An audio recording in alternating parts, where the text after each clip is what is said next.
Pertanyaannya satu, zikir apa yang dikerjakan oleh Nabi? Kan antara subuh, ba'da subuh sampai ke syuruh kan zikir. Zikirnya apa yang dikerjakan? Apakah kalimat thayyibah ataukah yang lain? Kita bahas. Yang kedua, selesai sholat kemudian duduk. Apakah duduknya di tempat dia sholat? Atau boleh pindah ke tempat lain? Yang penting di area masjid. Ya, misal antum sholat di posisi yang sebelah kanan di sana. Tiba-tiba setelah itu nggak ada mushaf, pengen baca Quran, mushafnya di sana. Apakah boleh pindah ke sana? Atau kalau pindah gugur ininya? Awas, hati-hati dilihat. Mau pindah, aduh takut gak dapat haji.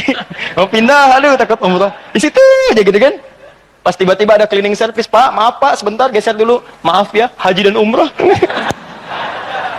Nah, itu kita lihat tuh seperti apa memahaminya. Karena ada yang menafsirkan gak boleh pindah di situ, gitu. Ya, nanti kita lihat apakah benar harus di situ saja atau boleh berpindah. Kalau boleh berpindah, apa dalilnya? Kalau memahami di situ saja, bagaimana keadaannya? Paham? Nah, jadi ini satu, dua, dan kasus yang terakhir, Ustadz bagaimana kalau keluar masjid untuk kebutuhan hajat yang darurat?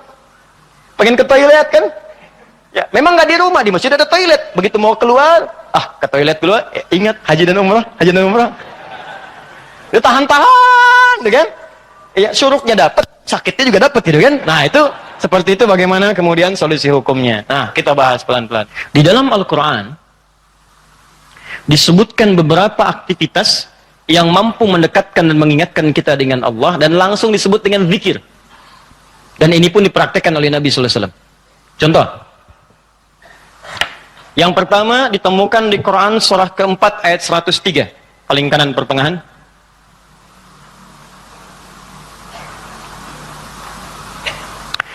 فَإِذَا قَضَيْتُمُ الصَّلَاةَ فَاذْكُرُوا اللَّهَ قِيَامًا وَقُعُودًا وَعَلَى جُنُوبِكُمْ. Maka jika Anda telah tuntas mengerjakan salat, maka segeralah berzikir kepada Allah Subhanahu wa taala. Di amalan sunnah pasca salat berzikir, zikir dulu. Bisa Anda kerjakan kalau buru-buru ya sambil berdiri, berjalan. Ini waktu umum ya. Misalnya ini Anda sudah sholat zuhur nih, harus ke kantor, ya dikejar-kejar langsung berangkat lagi. Tapi kan Anda buru-buru keluar pun kan tidak mengganggu Anda untuk mengucapkan kalimat-kalimat zikir. Misalnya apa? Nabi mengamalkan pasca sholat hadis riwayat Muslim, nomor hadis 571. Hadis riwayat Muslim, nomor hadis 571. Setiap selesai sholat Nabi mengatakan, perhatikan kalimatnya, Astaghfirullah, Astaghfirullah, Astaghfirullah. Allahumma antas salam, minkas salam, tabarakta ya dzal jalali wal ikram. Apa Anda nggak bisa sambil keluar mengucapkan astagfirullah, astagfirullah, astagfirullah? Di kata Al-Quran, sesibuk apapun Anda, begitu selesai sholat apa nggak bisa sambil jalan astagfirullah, astagfirullah, astagfirullah? Daripada Anda keluar membicarakan sesuatu yang tidak penting.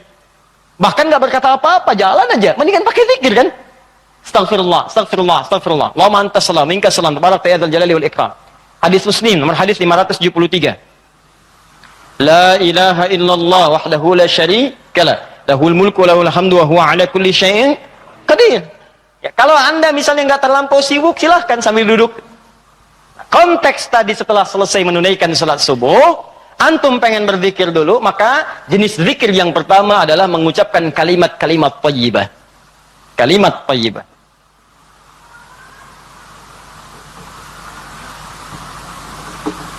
Bisa sifatnya istighfar. Ini dalilnya. Ya. Astaghfirullah, astaghfirullah, astaghfirullah. Ini yang paling singkat. Mau yang agak panjang, Astaghfirullahaladzim, alladzi la ilaha illa huwal hayyul qayyum wa natubu ilaihi. Silakan. Ya, kalau mau yang paling singkat, astaghfirullah, astaghfirullah, astaghfirullah.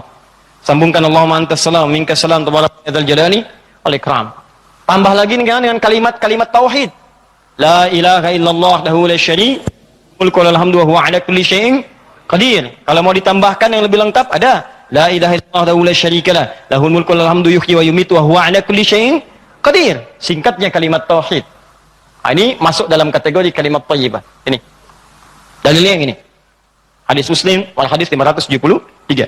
Diboleh selesai menunaikan salat subuh, salam ke kanan dan ke kiri, antum mulai berzikir dengan kalimat thayyibah. Astagfirullahaladzim, astagfirullahaladzim. Atau kalau mau singkat astagfirullah, astagfirullah, astagfirullah. Kan? Baik, teman-teman, ingat baik-baik ya. Karena zikir itu definisinya segala aktivitas yang membuat kita dekat dan ingat kepada Allah.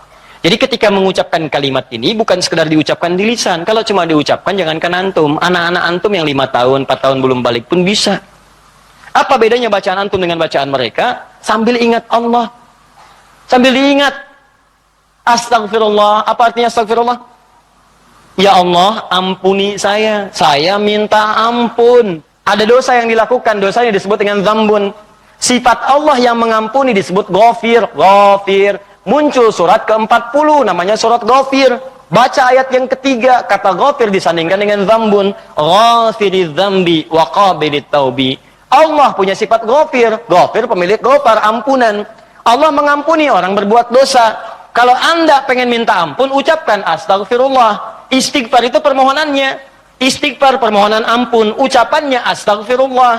Ampunannya ghafara ghufran. Yang punya ampunan ghafir. Kata Allah, saya ghafir. Quran surah 40 ayat 3. Ghafiriz dzambi. Minta ampun, hei yang punya dosa, minta ampun kepada saya. Ketika engkau minta, saya akan ampuni. Saya tanya pada antum, siapa yang nggak punya dosa? Yuk angkat tangan. Ayo, nggak usah malu, angkat aja, saya pulang. Kalau nggak punya dosa, bersih kan? Nah, kalau Anda merasa banyak dosa, diberi peluang habis sholat, istighfar, istighfar. Makanya ketika istighfar, jangan cuma diucapkan. Coba rasakan, punya dosa apa sampai hari itu? Dosa apa? Jadi begitu selesai subuh, ingat dosa pada orang tua, dosa pada pasangan, suami pada istri, istri pada suami, dosa pada anak-anak. Anak-anak orang lain aja yang nggak punya mobil, nggak punya motor, bisa mendidik anaknya hafal Quran, sholatnya bagus. Masa antum udah banyak fasilitas ke masjid? Enggak, jemaah, enggak, bangun terlambat. Antum kurang apa lagi untuk mendidik anak dengan baik? Maka istighfari. Jangan-jangan anak itu nggak soleh bukan karena dia nggak mampu, karena antum nggak bimbing mereka. Makanya antum akan ditanya tuh, jangan dikira mudah punya titipan anak. Jangan dikira mudah, antum akan ditanya. Kenapa ini nggak sholat? Nanti akan ada terjadi di hari kiamat, ini sahih riwayatnya, akan terjadi di hari kiamat. Nanti ada orang tua hampir ke surga, anaknya mau ke neraka, dan dia menyatakan keberatan di hadapan Allah. Begitu menyatakan keberatan, ternyata dosanya dosa orang tua. Anak itu tuh nggak menyembah Allah dengan baik karena dosa orang tuanya. Maka tertukarlah anaknya ke surga, orang tuanya ke neraka. Hati-hati. Dan ada juga yang terbalik. Orang tua ke neraka, anaknya mau ke surga. Orang tua menyatakan keberatan kepada Allah. Dan nanti kejadiannya sangat luar biasa. Nanti lain waktu kita akan bahas. Cukuplah ada banyak keterangan dalam Al-Quran. Ada yang bapaknya Nabi, Rasul bahkan, punya anak. Ada yang suami, istri, istrinya nggak taat. Ada yang istrinya solihah, suaminya nggak. Seperti Asia dengan Fir'aun. Ada yang suaminya bagus, istrinya nggak. Banyak seperti Lut dengan istrinya. Ada yang bapak, anak dengan istri nggak taat. Seperti Nuh. Itu bukan dongeng, itu kisah disampaikan supaya kita bisa hati-hati. Seakan-akan Allah mengatakan begini, cukup aja orang-orang masa lalu begini, kalian jangan begitu. Saya buka kisah seperti ini supaya keluarga kalian selamat. Makanya istighfarin. Istighfar, sambil istighfar, lumayan tuh begitu istighfar, dosa diampuni, ampuni. Belajar nangis lah, kalau istighfar tuh belajar nangis. Gak bisa nangis, nangis. Gak bisa nangis, besoknya nangis. Gak bisa nangis juga, tangisi diri Anda yang belum bisa menangis. Bismillah. Ingat mungkin saat itu diwafatkan oleh Allah. Ingat. Bagaimana kalau saat itu wafat, anak Anda belum baik, istri Anda belum baik, dan Anda akan dihisab dalam keadaan sesuatu yang belum sempurna dalam kehidupan. Ya. Kemudian juga zikir bisa jadi juga bacaan Al-Quran. Baca Al-Quran itu masuk kategori zikir. Dalilnya Quran surah ke-15 ayat 9. Al-Quran disebut oleh Allah dengan zikir. Inna nahnu nazzalna dzikra wa inna lahu lahafizun. Sungguh kami turunkan Al-Quran sebagai zikir, kata Allah. Hal yang mampu mendekatkan seseorang dengan Allah. Makanya kalau antum sedang baca Al-Quran, bukankah perasaan Anda merasa lebih dekat dengan Allah? Ya, kalau nggak percaya silahkan. Lebih dekat gitu. Nah, kalau sudah semakin dekat hubungannya dengan Allah, jangankan baca, dibacain aja punya getaran dalam jiwanya. Ya, buka Quran surah ke-8 misalnya. Ya, Al-Anfal ayat kedua. Kata Allah, innamal mu'minuna alladzina idza dzukirallah, zikir. Idza dzukirallahu wajilat qulubuhum. Orang-orang yang imannya bagus itu baru dengar nama Allah disebut getaran dalam jiwanya. Makanya kalau pengen ngecek iman, sedang dekat tidak dengan Allah, gampang. Setiap hari Allah perdengarkan namanya 5 kali dalam sehari. Ketika namanya disebutkan itu, antum ada nggak getaran dalam jiwanya? 5 kali dalam sehari. Subuh, zuhur, asar, maghrib, isya. Allahu Akbar, Allahu Akbar. Bukankah nama Allah? Jika antum sedang dengar suara adzan, itu nama Allah diperdengarkan. Ada getaran nggak di hatinya? Ya, yang imannya hebat itu belum diperdengarkan dia udah siap-siap. Sebenarnya adzan zuhurnya itu jam 12:08. Kok bisa jam 11 udah siap-siap, padang mandi dulu, wudu dengan sempurna, berangkat ke masjid. Itu tanda aja imannya luar biasa. Ada orang yang saat dipanggil baru ingat, Allahu Akbar, Allahu Akbar. Ya Allah, sudah masuk zuhur, siap-siap. Imannya standar. Standar. Itu yang biasa. Begitu dipanggil ingat. Ada orang yang sama, Allahu Akbar, Allahu Akbar. Ya Allah, sudah adzan, baru adzan, belum qomat. Itu iman bermasalah. Imannya lemah bermasalah. Karena itu, hubungan yang dekat dengan Allah, langsung ingat Allah disebut dengan zikir. Karena itu kata Allah, saya turun Al-Quran. Di antara fungsinya untuk zikir. Jadi kalau anda ba'da salat subuh misalnya sudah astagfirullah, astagfirullah, astagfirullah, istighfar, syuruk belum muncul, ambil mushaf, ya baca. Saya pengennya istighfar aja Ustaz, astagfirullah, syuruknya belum tiba juga, astagfirullah, belum syuruk juga, ada astagfirullah, ya. Iya. Ambil mushaf baca, pahala lebih banyak. Setiap hurufnya 10 kebaikan. Ya, 10 kebaikan. Ramadan nanti tambah jadi 100. Setiap hurufnya 100. Makanya saya sarankan dari sekarang bikin kurikulum. Nanti bulan depan saat masuk Sya'ban, saya akan terangkan kurikulum Nabi saat di bulan Ramadan. Nanti yang bisa dikerjakan saat Ramadan apa saja. Kelemahan orang Islam sekarang begitu masuk Ramadan, dia tidak punya rencana kegiatan Ramadan. Akhirnya ketika masuk Ramadan, itu asal saja yang mau baca-baca. Ya tidak mau taraweh-taraweh, mau enggak-enggak. Awal-awal Ramadan semangat semua, penuh. Lihat pertengahan kemajuan, maju usapnya, maju, hilang. Teruskan. 3. Kalau Ustadz saya tuh misalnya mushaf nggak ada, boleh nggak saya misalnya dari hafalan? Boleh. Karena menghafal Quran itu bagian dari zikir. Bahkan keutamaan menghafal Quran itu 4 kali lebih mulia, lebih utama dibandingkan sekadar baca. Itu ditemukan di Quran surah ke-54. Quran surah ke-54 4 kali, ayat 17, ayat 22, ayat 32 dan ayat ke-40. 17, 22, 32 dan 40. Yang ini menghafal atau mengulang hafalan. Misal Nabi begitu selesai salat sudah berzikir kalimat thayyibah, maka beliau biasa membaca teman-teman itu 4 surah utama. Pertama yang surah kedua Al-Baqarah ayat 255 dikenal dengan ayat kursi. Allahu la ilaha illa huwal hayyul qayyum la ta'khudhuhu sinatun wa la naum. Seterusnya sampai selesai. Setelah itu membaca Al-Ikhlas, Qul huwallahu ahad. Setelah itu membaca Al-Falaq, Qul a'udzu birabbil falaq. Setelah itu membaca An-Nas, Qul a'udzu birabbin nas. Kalau Anda ingin memilih seperti bacaan Nabi, boleh. 4 ini dibaca. Ayat kursi, Al-Ikhlas, Al-Falaq, An-Nas. Kalau Anda ingin mengulang-ulang hafalan Anda juz amma misalnya boleh. Baca misalnya Amma yatasaalun an-naba. Atau saya mulai dari ad-duha boleh. Wad-duha wal laili idza saja, terus baca sambil menunggu syuruk, sambil mengulang-ulang hafalan. Sah. Zikir. Teruskan, ada juga bentuknya doa. Doa bagian dari zikir. Doa. Dari mana taunya Ustaz? Quran surah ke-7 ayat 205. Praktek nabinya bagaimana Ustaz? Hadis riwayat Ibnu Majah. Nomor hadis 925. Di saat Anda berdoa, itu Anda sedang berzikir. Ya, makanya kan ketika Anda berdoa, Anda merasa lebih dekat dengan Allah kan? Ya, merasa nyambung gitu. Ya, perhatikan kalimatnya. Ketika Anda berdoa disebutnya zikir. Wadhkur rabbaka darru'an wa khifatan wa dunal jahri minal qawl. Kata Allah, kalau Anda sedang punya masalah, ada persoalan, jangan mengeluh. Jangan mengeluh, apalagi bikin status, nggak menyelesaikan masalah. Gak masalah bikin status. Dia tidak seperti yang aku kira. Selesai juga enggak. Terus nungguin komentar, itu paling kasihan tuh, nungguin gitu. Aduh, kasihan belum ada yang komen. Ya, udah 2 jam baru muncul. Kenapa Jung? Gitu kan, baru dijawab. Iya ya, gelisah hati ini. Muncul lagi komen yang lain. Duh, nggak nyangka ya, nyangka. Capek, nggak selesai. Masalah selesai tidak, cuma nambah masalah aja. Kata Allah, kalau punya masalah, tenangkan hati, berdoa, sebut nama Allah.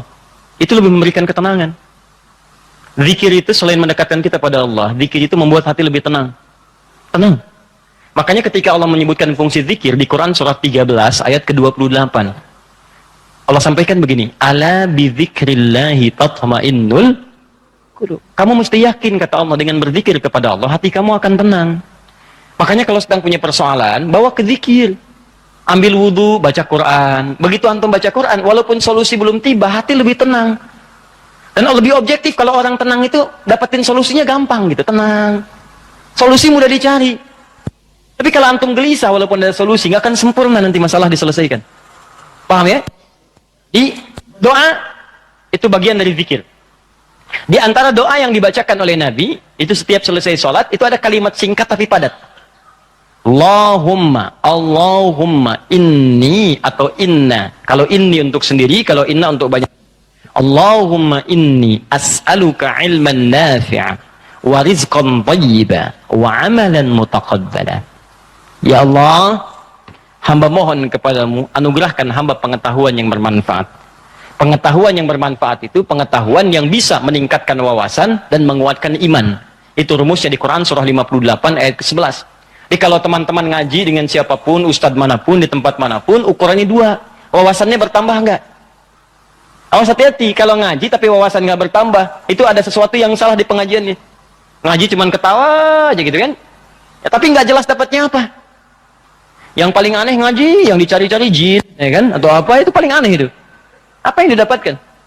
Terus nambah hari ini sholat, ngaji ke pengajian sholat, dapat tambahan wawasan. Oh begini cara takbir yang baik, bisa sejajar dengan bahu, bisa sejajar dengan daun telinga, ya kakinya terbuka selebar bahu, badannya tegap. Jadi begitu antum praktekan, punya tambahan wawasan, kepake dalam ibadah. Oh begini cara sujud yang sempurna, ajari. Itulah yang disebut dengan teman-teman iman yang baik, ilmu yang baik. Yang kedua, imannya meningkat, lebih dekat dengan Allah. Jadi kalau antum ngaji dimanapun, di antara cirinya wawasannya luas, tapi keimanan pun bertambah kepada. Karena ada orang yang belajar Islam Pak, cuman keimanannya makin berkurang. Itu yang paling aneh tuh orang-orang liberal. Belajar Islam ke Eropa, belajar Islam ke Amerika, pulang-pulang konslet. Betul ya, semua agama sama, menuju Tuhan yang sama, cuman caranya beda-beda. Ente ini aneh, belajar Islam pada orang yang bukan Islam. Belajar sholat pada orang yang tidak sholat, ya bagaimana bisa mendapatkan nilai-nilai sholat dalam kehidupan? Makanya pulang-pulang pada aneh. Hargailah hak LGBT. Banyak akhirnya, jadi penyakit akhirnya gitu kan. Nah, dan kita